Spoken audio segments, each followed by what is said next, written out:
అండి ఈరోజు అయితే నేను ఆల్రెడీ కట్ చేస్తాను. ఇంకా మా చిట్టి కాజాలు వేస్తున్నానండి. అయితే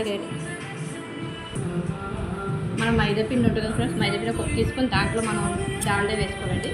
వేసుకొని చపాతీ పిండిలో కలిపి మైదా పిండి కలిపేసుకొని చపాతీలో చేసుకున్నాక మీకు ఇంకా చూపిస్తాను. మీ రోల్ ఎలా చేయాలో నేను చూపిస్తాను ఫ్రెండ్స్. ఇప్పుడు చూడండి, ఇది ఒకటిలా కట్ చేసుకున్నట్టు మనం చపాతీ కట్టు ఇలా జస్ట్ కట్ చేయాలండి. అంతే ఇలాగా ఫ్రీగా ఫైనల్స్ మనం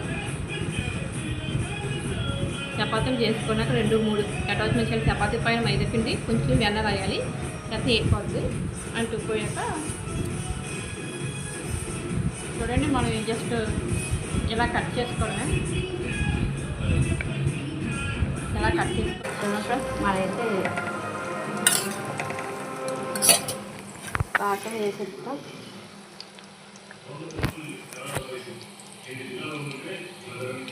కాజాలు ఎలా వేసేసానండి. నేను ఆయిల్లో తీసేసి డీప్ ఫ్రై చేసి మన ఇక్కడ బెల్లం ఇక్కడ షుగర్ పాకంలో మనకి వేడి అవ్వాలి.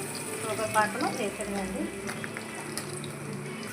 ఇలా షుగర్ పాకం వేసేస్తే అయితే చేసుకోవాలి. 5 అలా వచ్చేస్తే